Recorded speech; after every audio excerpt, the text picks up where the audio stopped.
Yo, welcome to Coming Unfiltered, guys. It's your boy Watch, as always, here to give you the skinny straight. And can we talk about this Western Conference?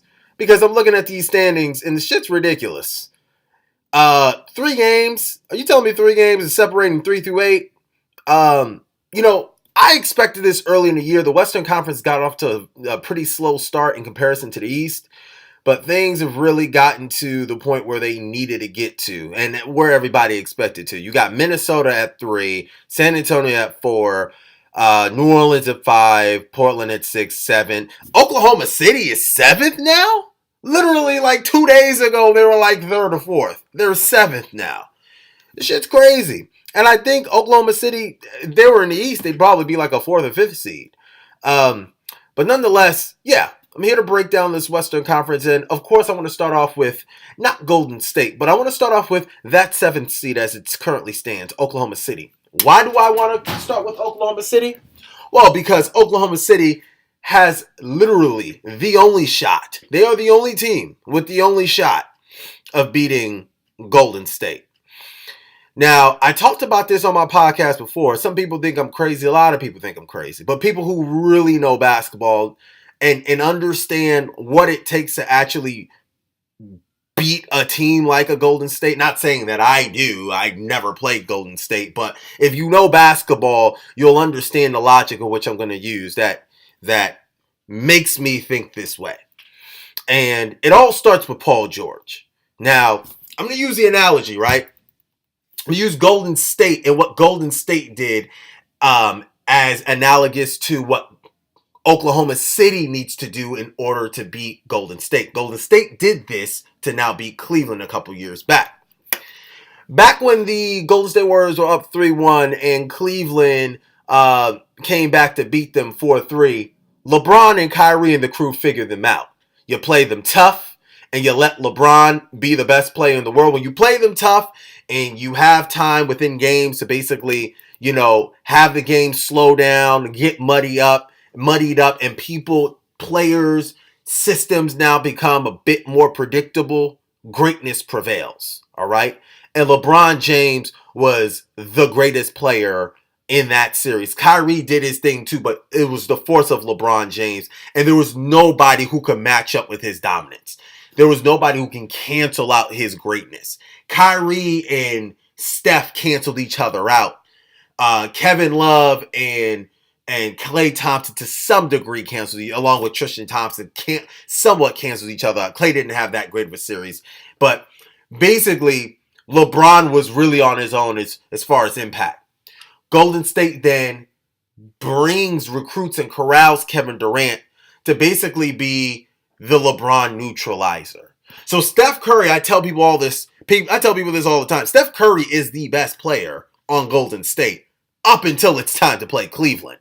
Now it's time for the best player in the world, LeBron James, to be neutralized by the second best player in the world, and that's Kevin Durant.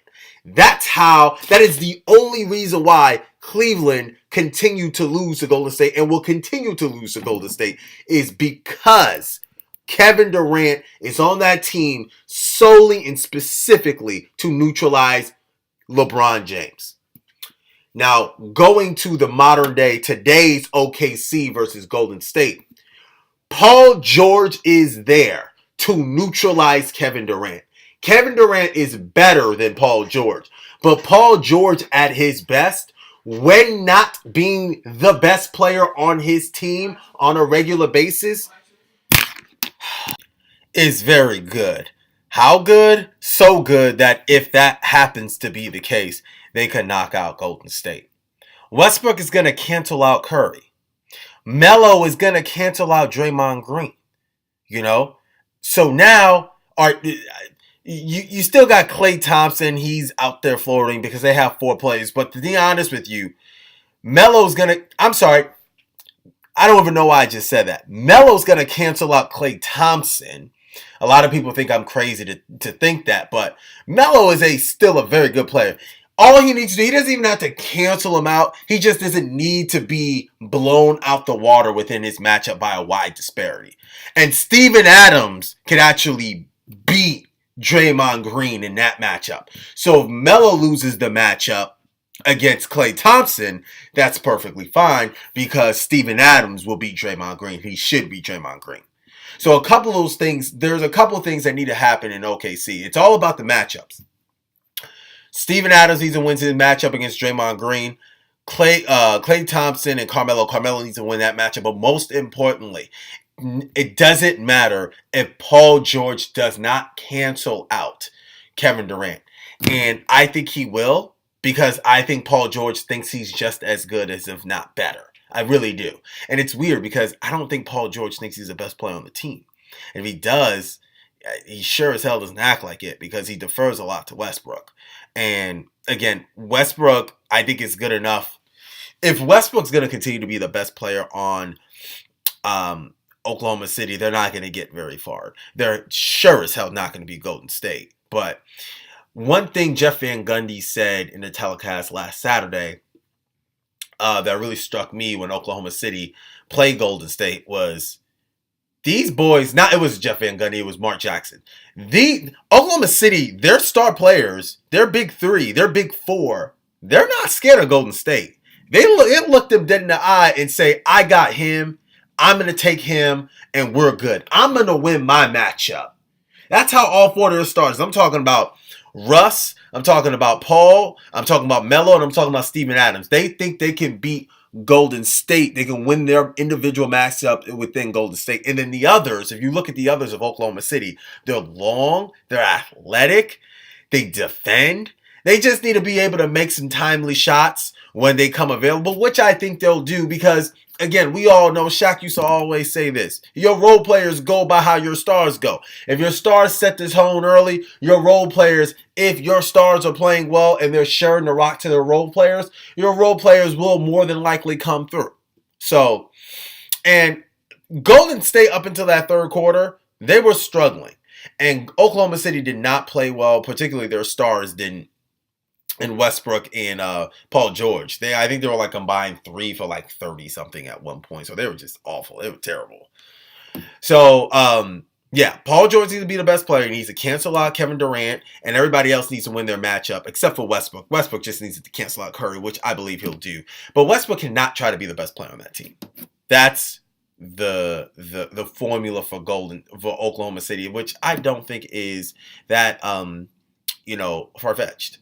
Houston, everybody I know they're just on Houston's job. And I don't know. I get it. I understand. But remember that Atlanta team in the East that won like a whole bunch of games? They were the number 1 seed like 3 years ago. And they lost in the second round. They got swept by Cleveland in the second round. I don't think Houston's that Atlanta team. I don't think this Houston team is that Atlanta team. But I think Houston is fool's gold in the sense that Houston has I wouldn't even call Chris Paul a superstar at this point in his career. They have one superstar and one very, very good all-star. And that very, very good all-star is shorter than me.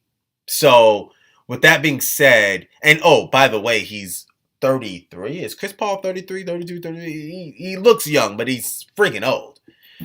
So, this whole idea of Houston being able to beat Golden State, who, where, how, with 2 players, one that's not even a complete superstar and who's basically not even in his prime anymore. If you look at those games, especially the last game in which Houston played Golden State, Houston really struggled down the stretch because, again, the game gets muddier.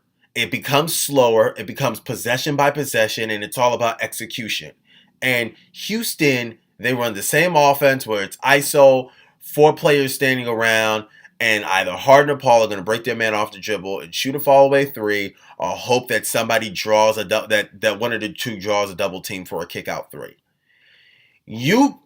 If you're going to get very predictable with a team like Golden State, you have to have, with your predictable players, with your predictable playmakers, you have to have 2 studs. Kyrie and LeBron were 2 studs, and they couldn't even get it done. Kyrie and LeBron. So you're telling me Chris Paul and James Harden is better than Kyrie and LeBron? Who in the hell thinks that? No one. But no one gave Kyrie and LeBron a chance to win the finals this year when they were coming in before Kyrie asked for a trade. Hell, barely anyone gave him a chance to win last year, even though they went 12-1 in the East in the playoffs. So what the hell makes you think that two stars who aren't even better than Kyrie and LeBron, with role players who literally shoot threes and are soft, are gonna beat a Golden State team? Golden State lost to Houston because I think Golden State they see them as inferior. I think Golden State is just like, if we really wanted to beat these guys, we can lock up on James Harden. Kevin Durant will guard James Harden, and Chris Paul isn't going to beat you by himself. He's not going to beat you by himself. And James Harden he's a choke artist anyways. And I like James Harden. I'm not even trying to come at him, but your reputation, his reputation precedes him. So I never bought into this whole Houston thing. I really never did.